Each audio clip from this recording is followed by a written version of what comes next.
Paradoxalement, un des premiers conseils que je donne aux gens de mon équipe qui avancent et qui veulent créer, c'est de ne pas travailler tant que ça. Je m'explique. Il y a 5 grands ennemis, et je vais y revenir dans cette vidéo. Il y a 5 grands ennemis de la vie moderne qu'il faut combattre. Et pour la manière dont cette réflexion m'est venue, c'est différentes inspirations bien sûr, mais c'est aussi le fait d'être en road trip, en camping-car, à travers la Floride, à travers les États-Unis. C'est un truc que j'aime beaucoup faire, prendre du temps extérieur. Ça peut être du quotidien, en allant marcher, en allant courir, en allant se poser avec un livre, en allant faire un truc qui casse un peu le rythme de l'ordinaire, le rythme effréné de l'ordinaire. Ça t'amène à des réflexions nouvelles. Ces réflexions nouvelles, elles te permettent de prendre des trajectoires qui elles aussi sont nouvelles. Regardez, je vous fais admirer juste l'endroit où on est. On est dans les Keys. Hier, j'ai vu un lamentin ici. C'était phénoménal. On va aller escalader là-bas pour discuter. Ça vous va? Donc, c'est de cette période un petit peu plus calme, un petit peu plus reculée, que j'ai eu certaines de mes réflexions. Et pourquoi je dis à mon équipe de ne pas travailler forcément comme des brutes longtemps, constamment? Parce que tu deviens le travail a mille et une vertus. Je suis un grand défenseur du travail. Je ne suis pas un défenseur du travail esclave presque, on va dire, du travail acharné pour le travail acharné, on va dire. Mais je comprends et j'accepte tout à fait la part de travail intense à fournir, notamment quand on a un objectif de changer sa vie, comme ça l'était pour moi et pour Lisa quand on a démarré il y a notre vie professionnelle, on va dire, il y a maintenant 11 ans. Mais le travail, il a aussi une part aliénante. Et je vois beaucoup de gens qui tombent dans un piège. Tu as fait ton premier million, tu as fait ton deuxième million ou je ne sais quoi. Et tu crois que le bonheur va venir au troisième, au quatrième, au cinquième. Que ce soit extrêmement clair, la vie c'est paradoxal. Donc je ne suis pas en train de dire qu'il ne faut pas aller les faire. Je suis juste en train de te dire que tout le but de se sortir dans un premier temps de la difficulté économique dans laquelle 90% des gens se trouvent, 99% des gens se trouvent, c'est pas pour replonger dans une deuxième. Donc que ta créativité, ton envie de produire, ton envie de redonner amène à plus, c'est tout à fait logique, c'est tout à fait normal et en l'occurrence c'est ce qui va se passer, mais si c'est les mêmes motivations qu'au départ, pour moi il y a un problème. Et les 5 grands stress, les 5 grands ennemis plutôt de la vie moderne, les voilà. Le premier, c'est le stress. Tout simplement. C'est les 5 grands S. Le premier, c'est le stress. Une notion de stress à court terme est essentielle. Pourquoi? Parce que le stress, c'est un signal biologique, c'est un signal humain. Tu as ton cortisol qui monte dans des périodes dangereuses, dans des périodes de difficulté. Tu as une partie de ton cortisol qui monte. Donc ça te permet de mettre en place une concentration, de mettre en place un éveil, de mettre en place une attention toute particulière à un moment donné. Le problème, c'est que la plupart des gens, et même 95% des gens dans le monde, vivent de manière chroniquement stressée. Ils ont du stress chronique, ça veut dire quotidien, constant et pour tout. Et donc, il n'y a jamais un moment où ce niveau de cortisol, il baisse. Et ça, qu'est-ce que ça fait? Ça vient abîmer tout ton intérieur, tes artères, tes différents organes. À nouveau, cette hormone, le cortisol, en avoir un minimum, c'est important. De temps en temps, c'est important parce que c'est un signal, comme je l'ai dit. Mais en avoir constamment, ça vient ronger toutes les cellules, toutes les artères, tout ce que tu veux à l'intérieur. Donc ça, la plupart des gens vivent dans un état de stress chronique et c'est un problème absolument majeur parce que ça te tue à petit feu. C'est littéralement ce qui te tue à petit feu. Deuxième chose qui te tue à petit feu, c'est l'excès de sucre. On vit dans un monde où, à la différence de nos ancêtres, on n'a pas de difficulté à avoir notre ratio quotidien en calories. On n'a aucune difficulté, pour la plupart des gens, notamment dans nos pays développé, dirons-nous, tu n'as aucune difficulté à avoir le nombre de calories dont tu as besoin. Que tu aies besoin de 1500, 2000, 2500, 3000 calories par jour, tu ne vas pas avoir de difficulté à les avoir. Au sens où il y a une surprésence en fait de calories et notamment amenée par le sucre que l'industrie agroalimentaire met au cœur de tout parce que le sucre c'est ce qui nourrit, c'est ce dont ton cerveau a besoin et c'est aussi ce qui va, on va dire que c'est le nutriment qui va mettre en éveil en premier tes sens. C'était tellement rare, c'était tellement une récompense dans les millénaires précédents, c'était tellement une récompense de trouver du sucre, parce que tu n'en avais pas dans les gâteaux, tu n'en avais pas dans les cookies ou je ne sais quoi, que tu les trouvais sur un arbre par exemple, sur des baies, et c'était une récompense énorme. Donc ton corps en redemandait et ainsi de suite. Donc on a un besoin presque déraisonnable de sucre, et le problème il est qu'à l'heure actuelle, il y a une présence surélevée de sucre dans l'alimentation. Il y en a de partout, il y en a littéralement de partout. Amuse-toi à regarder du jambon industriel, il va y avoir du sucre dedans. De n'importe quel plat, on va rajouter du sucre. N'importe quelle sauce, on va rajouter du sucre.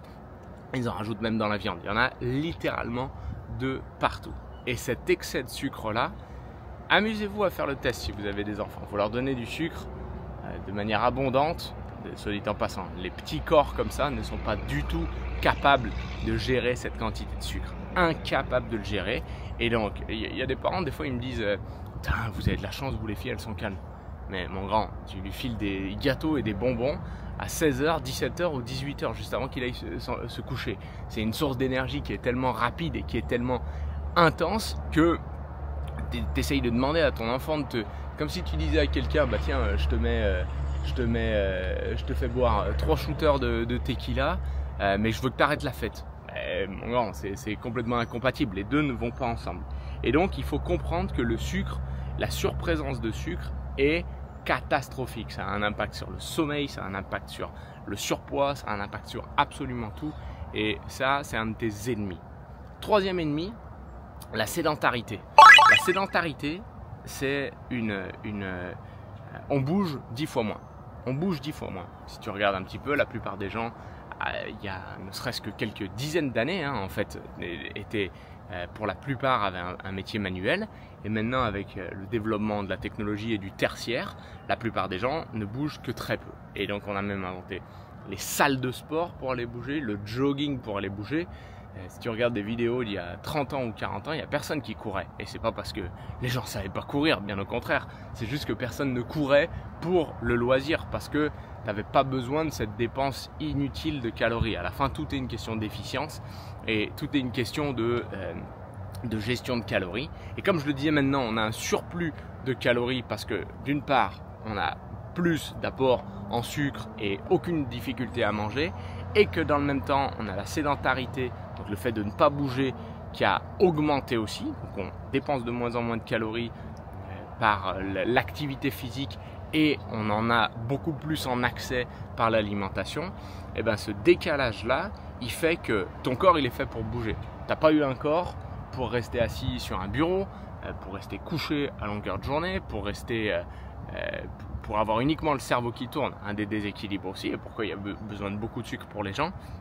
Le cerveau, il a besoin de beaucoup de sucre, et la plupart des boulots étant intellectuels, au sens où physiquement tu ne te dépenses pas, mais intellectuellement tu vas te dépenser, et ben tu as besoin de sucre, donc tu empiles les calories issues des mauvaises sources, mais physiquement tu ne les dépenses pas. Donc tu te retrouves à être dans un état quasi léthargique, c'est-à-dire que tu as en anglais ce qu'ils appellent brain fog. C'est un peu quand tu vois, tu as l'impression de voir du brouillard, une mauvaise digestion, de la fatigue récurrente alors que tu ne bouges pas.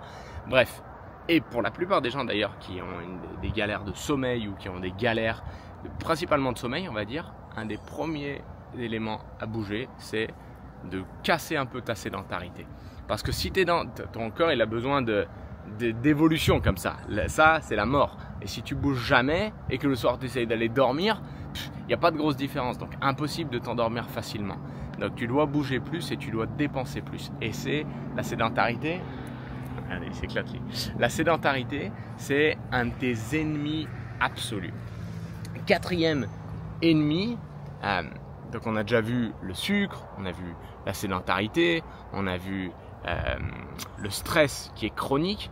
Ce qu'il y a de plus, Et moi, je le vois quotidiennement et j'ai des petites astuces pour ça que je partage des fois à mon équipe.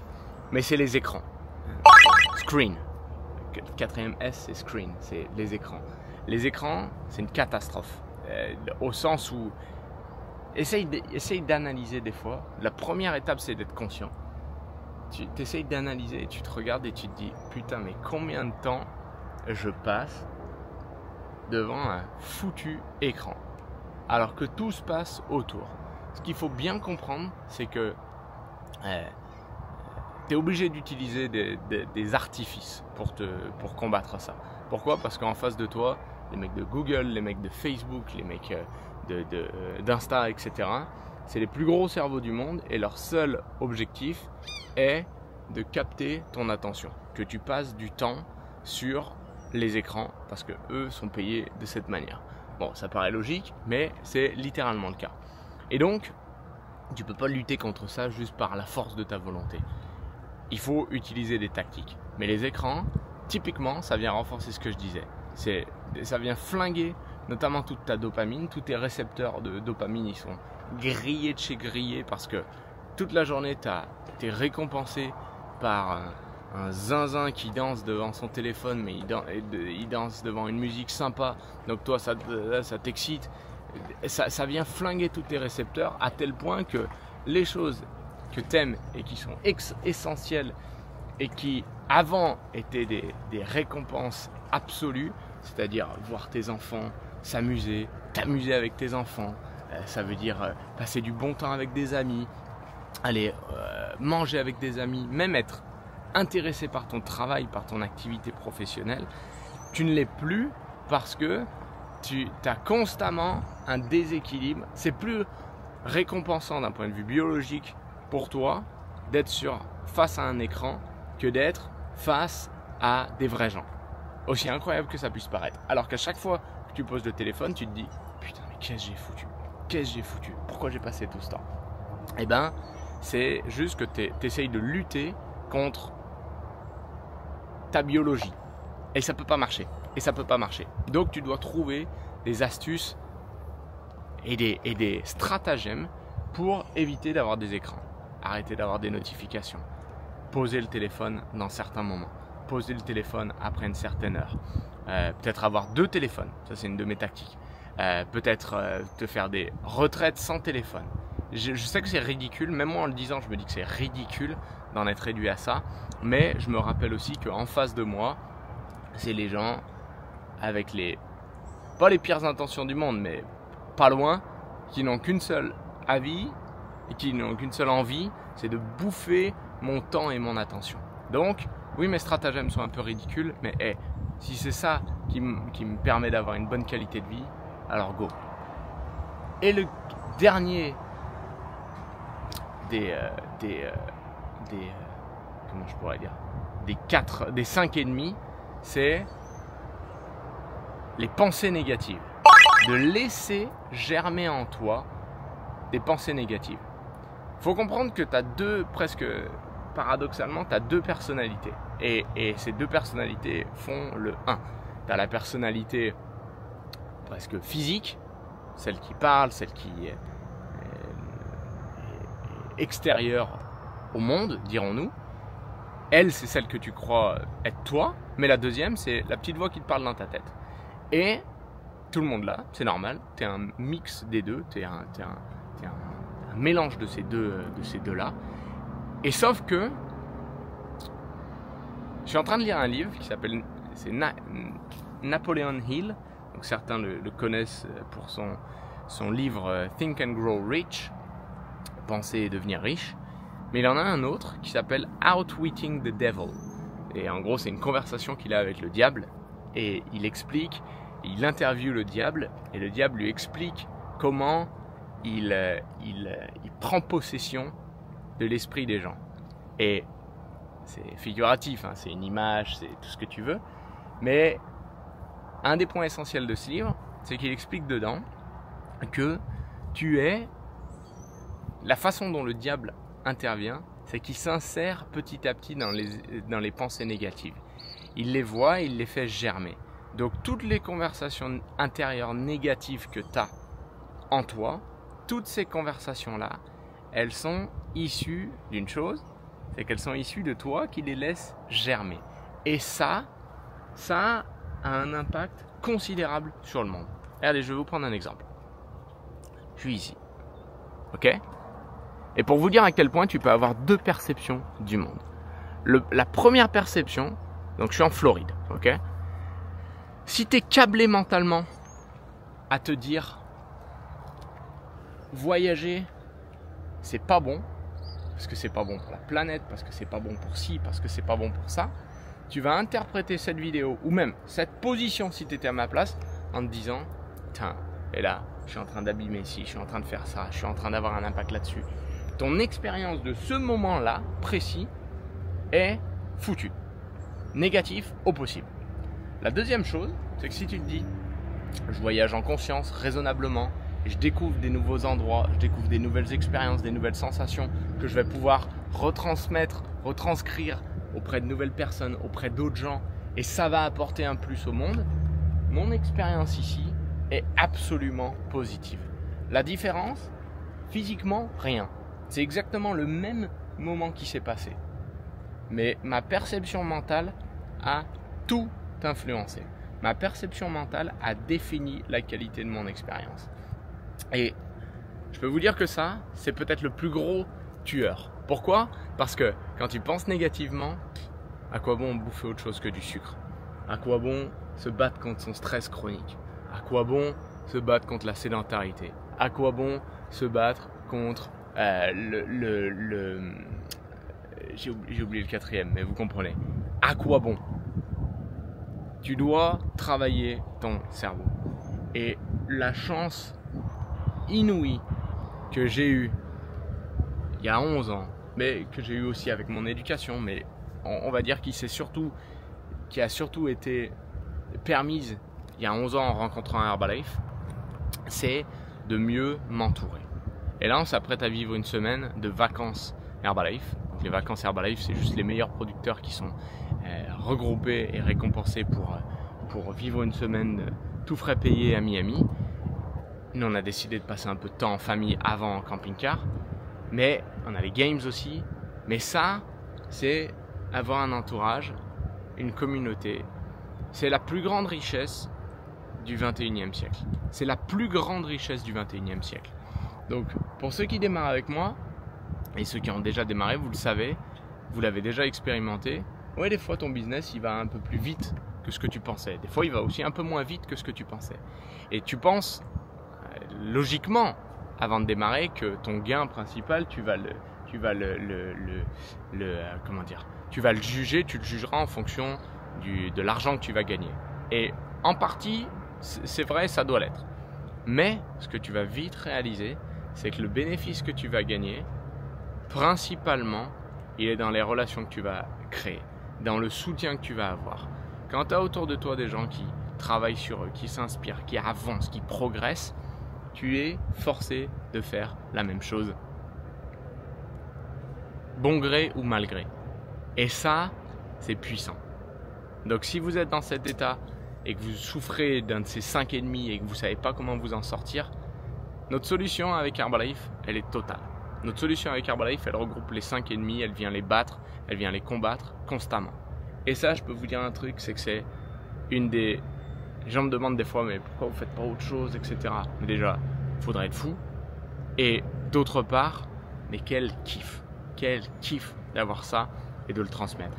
Et je crois aussi fermement que quand on t'a donné quelque chose d'aussi puissant, ton devoir, c'est de le redonner. Donc voilà, c'était mon interprétation des 5,5 de la vie moderne. Partagez cette vidéo, mettez un petit like et partagez cette vidéo à quelqu'un qui en souffre, qui est en galère et qui n'a pas la solution pour en sortir. Et je vous laisse admirer la vue des Keys. On part pour Miami aujourd'hui. On rend le camping-car. J'étais en train de boire mon petit thé à aloe. 13.